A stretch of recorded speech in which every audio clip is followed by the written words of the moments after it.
Okay, let's dive right into the massive financial shockwave that just hit the sports world regarding the ownership of Liverpool Football Club.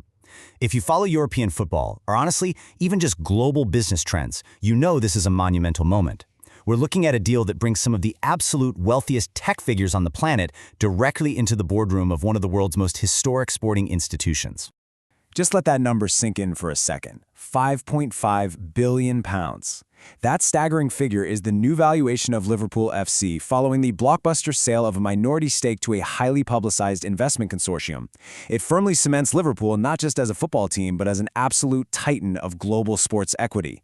And this massive valuation comes entirely on the back of an agreement between Liverpool's current owners, Fenway Sports Group, and a newly formed entity called 1892 Holdings. Here is the game plan for today's explainer. We're going to peel back the sensational headlines to reveal the true power players.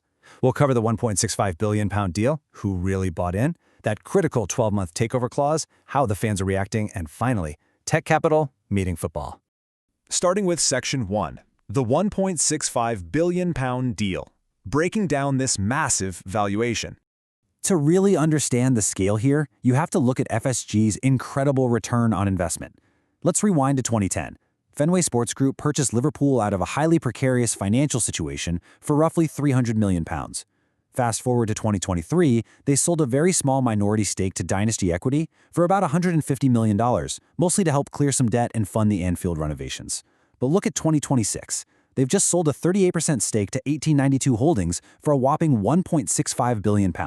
They took a £300 million purchase and grew it into a multi-billion-pound global empire. It's wild. But here is the kicker. Despite selling off a massive 38% chunk to the new investors, FSG still currently retains majority ownership and operational control. They hold that 62% stake. FSG President Mike Gordon has been really quick to emphasize that this is a strategic partnership designed for long-term growth rather than an immediate exit. But, as we're going to see in just a minute, the door to an exit might actually be opening. Moving on to Section 2, who really bought in? Let's peel back the consortium layers. If you checked the media this week, the headlines were screaming that Amazon founder Jeff Bezos bought Liverpool. Well, looking closely at the structure of 1892 Holdings reveals a much more complex reality. The consortium is actually led and managed by Amit Bhatia, a British Indian entrepreneur, former QPR chairman, and someone with deep pockets backed by the Mittal Family Trust. Now, tech billionaires Jeff Bezos and Facebook co-founder Eduardo Saverin are absolutely involved, but they're operating through their respective investment funds, K5 Sports and EE Capital. What's super interesting here is correcting the widespread misinformation. The public expectation right now is that Bezos is taking over and actively calling the shots at Anfield. The reality? Quite different. Bezos is essentially a passive limited partner in a fund that decided to invest in the club. He is not the guy managing the daily operations of Liverpool. To get specific, Bezos is the lead investor in the K5 Sports Fund. That means his massive capital, which some sources report to be over $1 billion of the total investment, is definitely at play, but he's hands off. The people actually taking seats on the expanded Liverpool board are Amit Bhatia, who becomes vice chairman, Elaine Saverin representing EE Capital, and K5 founder Brian Baum. Let's hit Section 3, the 12-month takeover clause. Is FSG planning an exit? Okay, this is the crucial point that could change literally everything moving forward. There is a specific, highly debated clause tucked into this agreement. 1892 Holdings holds a non-binding option to buy a controlling stake within a year. Now, FSG stresses they aren't legally compelled to sell, but this clause gives the Bhatia, Bezos, and Saverin consortium the right of first refusal to become majority owners. It seriously raises the question, is this £1.65 billion injection simply step one of a structured exit strategy for FSG? Which brings us to Section 4, fan reactions and debates. Here's how the Reddit community is sounding off. Real-world fan sentiment is incredibly visceral and divided right now. On one side, you have immense anxiety. A lot of fans look at highly complex corporate syndicates and tech billionaires and they worry. They worry these groups will treat their community club purely as a profit vehicle, and you're seeing a lot of unfavorable comparisons to controversial ownerships at other clubs.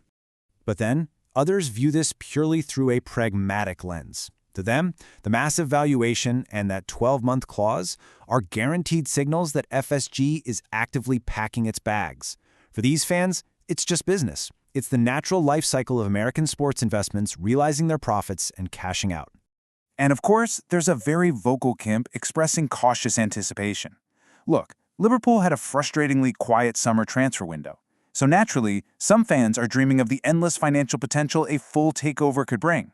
Having owners worth hundreds of billions of dollars combined could seriously boost the squad's purchasing power, regardless of those strict financial fair play rules. Finally, Section 5, Tech Capital Meets Football, looking at the broader trend of digital money in sports. To really grasp why this matters, we have to zoom out for a second.